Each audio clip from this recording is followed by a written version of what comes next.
एक महाराष्ट्र के राजा थे।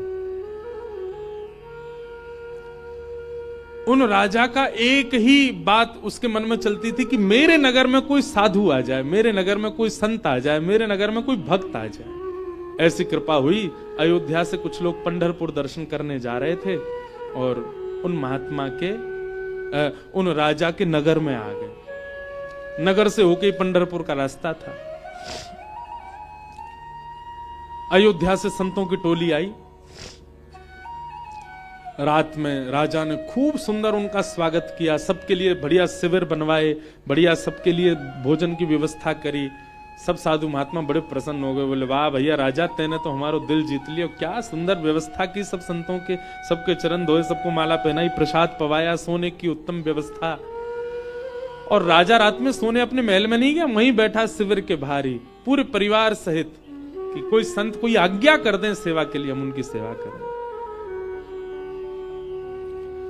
संतों ने दूसरे दिन उठ करके राजा से कहा, देखो हम तुम्हारी सेवा से इतने प्रसन्न हैं कि हम सबके मन में आया कि हम कम से कम 5 दिन तो यहां रुकें। राजा रोने लगा, बोले महाराज मेरे ऊपर बड़ी कृपा, आप रुकिए। 5 दिन पूर्ण हुए। सब संत बोले भैया हमको पंढरपुर जाना है, अब आप हमको आज्ञा दो। राजा बोला भगवान मैं अपनी एक बात निवेदित करूं। बोले क्या? 5 दिन बाद रामनवमी है, श्री राम जी का अद्भुत उत्सव है, आप लोग सब यहीं रुक जाएं, 5 दिन और रामनवमी करके चले जाएं। संत बोले भाई क्या बुराई है, इतनी अच्छी व्यवस्था राजा कर ही रहे हैं, वहीं बढ़िया कीर्तन भजन होने दो, सत्संग होने दो। 5 दिन रुक गए, सबने रामनवमी करी, अभिषेक किया राम जी का। रामनवमी पूर्ण करके सब अगले दिन संत महापुरुष बोले अब हमको आज्ञा दो, हम लोग सब चलें पंढरपुर। बोले महाराज नेक और रुक जाओ, हनुमान जयंती और आ रही है, हनुमान जन्मोत्सव, आप सब लोग रुके रहेंगे तो आप सबके सानिध्य में, हमको तो कुछ आता नहीं, हम हनुमान जी का जन्मोत्सव करेंगे। अब वो सेवा इतनी अच्छी कर रखी थी कि कुछ संत तो बेचारे उसके पक्ष में रहते थे, बोले रुक ही जाओ, बढ़िया व्यवस्था तो करी रखी है। रुक गए, हनुमान जन्मोत्सव तक सब लोग रुक गए, सब लोगों ने हनुमान जी का जन्मोत्सव मनाया। संत महापुरुष कहने लगे, बोले भैया अब हमको आज्ञा दे दो, अब हम लोग चलें। बोले महाराज उसके बाद में फिर कोई और उत्सव आ रहा था 15 दिन बाद, उसका नाम ले दिया। बोले वो किए बिना तो आप कैसे जाओगे, कहां आपको व्यवस्था ही नहीं मिलेगी, मेरे यहां हो जाएगा। 15 दिन और रुक गए, फिर जाने लग गए। बोले महाराज गंगा दशहरा आने वाला है, आप सब लोग कहां, गंगा जी तो मिलेंगे, मैं गंगा जल मंगवाऊंगा ना अपने सैनिकों को भेज करके, यहीं आप सब लोगों के लिए सूक्ष्म गंगा प्रकट करवा दूंगा। फिर रुक गए, गंगा दशहरा हो गई। सब करते करते करते महाराज जेठ का महीना निकल गया। कब आए थे? रामनवमी पे आए थे, तब से जेठ आ गई। जेठ के बाद अब फिर जन्माष्टमी राधाष्टमी के उत्सव आ गए। वो उत्सवों के बहाने दे दे करके संतों को रोक ले। महाराज अब तो चातुर्मास करना पड़ेगा आपको, चातुर्मास प्रारंभ, कहां जाओगे, यहीं कर लो। चातुर्मास करवा दिया। चातुर्मास के बाद कार्तिक का महीना आ गया, कार्तिक में तो मैं जाने नहीं दूंगा आप लोगों को। दिवाली होली ये तो यहीं करनी पड़ेगी, होली आ रही है, होली पे तो सब संग रहेंगे। करते करते फिर से रामनवमी आ गई। संत जनों ने चरण पकड़े, बोले राजन अब तो जान दो हम। संत तो राजा बोले एक काम करो, क्या बाल भोग करके चले जा, कुछ नहीं तो सुबह का बाल भोग तो ले लीजिए। बोले ठीक है। अब बाल भोग भाग पा करके तैयार हुए ही थे, बोले बाल भोग पा लिया सब। बोले देखे ना कढ़ाई चढ़ गई है, राजभोग बनना है, राजभोग तो पा जाओ। संत बोले जो नहीं हिलने देगा हमको। बोले देखो ये सब अनादर हो जाएगा, इतनी पूड़ी कचौड़ी सब्जी बन रही है, इनको तो पा जाओ। यहां राजभोग पाने लगे, एक संत ने घूम के देखा तो रात के ब्यारू भोग भी बनने शुरू हो गए थे। बोले ब्यारू करके जाने देगा। अंत तो गत्वा उस राजा की स्थिति ऐसी हो गई, जब संत लोग हट में आ गए कि नहीं हम तो जाएंगे। राजा के यहां से उस क्षेत्र से जैसे ही बाहर निकले, तब तक तो राजा रो रहा था, संतों के जाते ही राजा अचेत हो गया, प्राण निकल गए उसके। मैं संतों के बगैर कैसे रहूं, हम इस स्थिति में हम तो कभी आ ही नहीं सकते। खैर सुन लीजिए बस, हमारे यहां तो 4 दिन रुक जाए तो कब जाएंगे ये बला, बैठ गए हमारे घर में आके। सब तरीके के लोग होते हैं। अब तो लोग हमको बहुत प्रेम करने लग गए, जब हमको कोई जानता नहीं था तब हमने भी ऐसे घरों में रुके हैं। पर सत्य बात है बंधुओं, ठाकुर जी से प्रेम तो सबको हो जाता है, पर हरिजनों से जिसको प्रेम हो जाए, समझ जाओ कि उसको ठाकुर जी से, वो अब प्रेम की अवस्था में आ चुका है। जिसको हरिजन प्रिय लगने लग जाए, हरि के जन प्रिय लगने लग जाए। आप लोग किया करो, कभी एयरपोर्ट, रेलवे स्टेशन, कभी अनजान स्थान पर कोई तिलक मात्र लगाया घूम रहा हो, उसको भी जय श्री राम, जय श्री कृष्ण। सामने वाला प्रत्युत्तर में अगर ये पूछ ले, भैया कौन? कुछ नहीं, आपके माथे पे हमने तिलक देखा, कंठ में हमने तुलसी जी देखी, तो हमको लगा कि आप वैष्णव हो, इसलिए हमने प्रणाम किया। ऐसा स्वभाव। तो प्रथम गंतव्य ठाकुर जी नहीं होने चाहिए, पहला गंतव्य प्रेम होना चाहिए। हमारे भजन का, हमारे साधन का, हमारी कथा का, हमारे नियमों का, सबका प्रथम पहले किसको प्राप्त करना है? कि पहले हम प्रेमी बने। पहले ठाकुर जी नहीं, पहले ठाकुर जी के लायक बनो, और फिर जब लायक बन जाओगे, ठाकुर जी को कभी अपने केंद्र बिंदु में मत रखो। एक बात बहुत ध्यान से सुनो, किसी को पाने के लिए आप मत तड़पो, स्वयं को ऐसा बनाओ कि सामने वाला आपको पाने के लिए तड़पे, सामने वाला आपको पाना चाहे।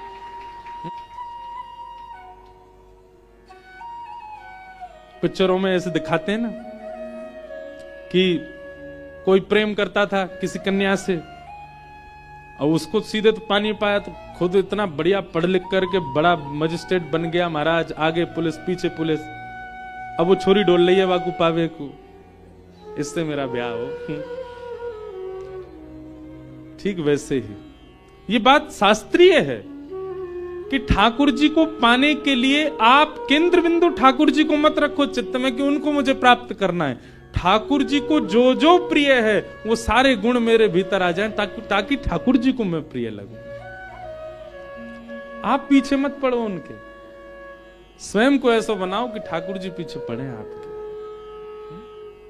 श्रीमद् वल्लभाचार्य जी के चरित्र में आता है कि, बहुत ध्यान से सुनिएगा,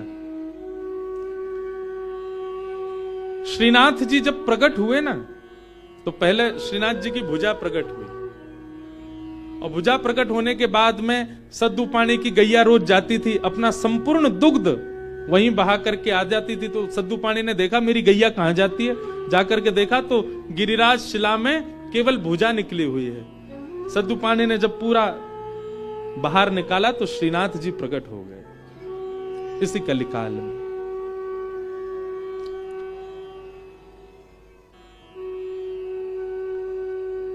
तो सद्दू पानी ने ठाकुर जी से प्रार्थना की कि ठाकुर जी आपके लिए क्या लाऊं मैं, आप क्या पाएंगे, क्या व्यंजन लेंगे, क्या भोग प्रसाद लेंगे, आप विश्वास मानेंगे?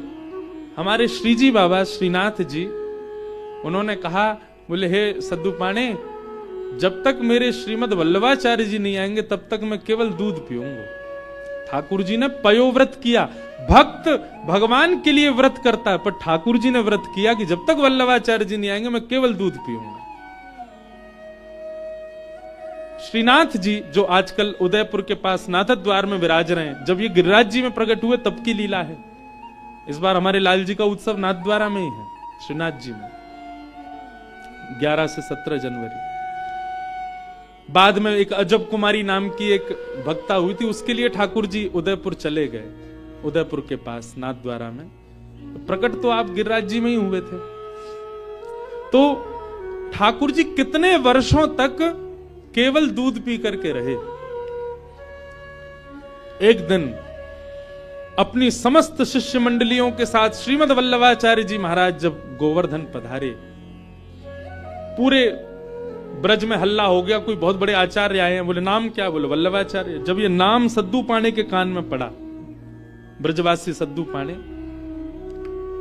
दौड़े दौड़े गए और वल्लभाचार्य जी के चरणों में निवेदन करके रोने लगे। वल्लभाचार्य जी बोले रो क्यों रहे हो? बोले नाथ, भक्त को व्रत करते देखा है मैंने, पर इस जन्म में मैंने भगवान को व्रत करते हुए भी देखा है। हमारे इस गिरी कंदरा से साक्षात गोवर्धन नाथ जी का स्वरूप श्रीनाथ जी प्रकट हुए। मेरी गैया को दूध नित्य पियो करते, मैंने उनसे निवेदन किया कि आपको कहा भोग धराऊं। समोसे बोले मैं तो दूध ही पीऊंगा। मैंने कि कब तक दूध पियोगे? बोले जब तक वल्लभाचार्य जी नहीं आएंगे तब तक दूध ही पीऊंगा। भक्त ठाकुर की प्रतीक्षा करे, ये तो सुनोगे हो, पर ठाकुर भक्त की प्रतीक्षा कर रहे हैं। हे नाथ, मेरी आपसे प्रार्थना, जल्दी मिलो ठाकुर जी से और जल्दी अन्न पवाओ ठाकुर जी को। श्रीमद वल्लभाचार्य, आप सबने चित्र देखा होगा निश्चित ही। अगर कोई श्रीनाथ जी से या हमारे गोवर्धन नाथ जी से परिचित है, वल्लभाचार्य जी के भाव में है। सद्दू पाणी ने आवाज लगाई, लालन हे श्री जी बाबा देखो श्रीमद वल्लभाचार्य पधारे हैं। और ऊपर से नन्हे से गोपाल जी, 4 वर्ष की अवस्था के गोपाल जी, 2-4 दतुइयां निकली हैं बस, गोल मटोल लाला, घुंघराले केश हैं, वही श्रीनाथ जी। ऊपर गिरी कंदरा से नीचे देखते हैं श्रीमद वल्लभाचार्य जी को, वल्लभाचार्य जी ऊपर देखते हैं ठाकुर जी को, और दौड़े वहां से ठाकुर जी, यहां से वल्लभाचार्य जी, और मध्य गोवर्धन में दोनों ने गाढ़ आलिंगन किया एक दूसरे का। ये चित्र देखा होगा आपने वल्लभाचार्य जी, और नहीं देखा हो तो गूगल पर देखना, वल्लभाचार्य जी श्रीनाथ जी मिलन पिक्चर। ऐसे ठाकुर जी ने आलिंगन कर रखा वल्लभाचार्य जी को, नेत्रों से आंसू गिर रहे हैं। वल्लभाचार्य जी बोले ठाकुर जी आप क्यों इतने श्रम में रहे, कुछ पाया नहीं? तो वल्लभाचार्य जी महाराज ने अन्नकूट बनवाया ठाकुर जी के, 56 भोग तैयार करवाए। और श्री जतिपुरा में, गोवर्धन के जतिपुरा में, वहां श्रीमद वल्लभाचार्य जी ने श्रीनाथ जी का अन्नकूट किया, 56 भोग पवाए, ठाकुर जी का अन्नप्राशन हुआ। मतलब इतने वर्ष बाद ठाकुर जी ने अपना पयोव्रत, भगवान के नाम में शक्ति है, भाव में शक्ति है, चाहे नाम शुद्ध हो या अशुद्ध, यदि सच्चे हृदय से स्मरण किया जाए तो उसका फल अवश्य मिलता है। किसान ने नाम गलत लिया परंतु भाव सही था और भगवान ने उसे अपनाया। इसमें हमें यह सीखने को मिलता है कि जीवन में शुद्धता से अधिक महत्वपूर्ण है निष्ठा और समर्पण। अगर हम अपने कार्य को पूरी श्रद्धा और प्रेम से करें तो सफलता निश्चित है। कृष्ण की बाल लीलाएं हमें यही सिखाती है, मासूमियत, नटखटपन और निश्चल प्रेम से भरा जीवन जियो। कठिनाइयां आएगी लेकिन अगर विश्वास अधिक है तो हर बाधा अपने आप दूर हो जाएगी। इसलिए चाहे जो भी हो अपने कर्म में लगे रहो, विश्वास बनाए रखो और हर स्थिति में भगवान का नाम स्मरण करो, क्योंकि जब हृदय में प्रेम और नाम में श्रद्धा होती है तो स्वयं ईश्वर हमारे जीवन का मार्ग प्रशस्त करते हैं। तो आइए आज से एक नया संकल्प लें, हर कार्य में भक्ति, प्रेम और समर्पण का भाव रखें। जय श्री कृष्ण। ये नैवासौ न तुष्येत मन्ये तद्दर्शनम खिलम। नारद जी महाराज वेद व्यास जी से कहते हैं, व्यास जी आपने भागवत जी की रचना की, उसमें ज्ञान, उसमें वैराग्य, उसमें सब कुछ आपने प्रस्तुत किया, पर आपने प्रेम को नहीं प्रस्तुत किया, इसलिए आपका हृदय अशांत है। आपके ग्रंथों को, पुराणों को सुनकर के व्यक्ति धार्मिक बन जाएगा,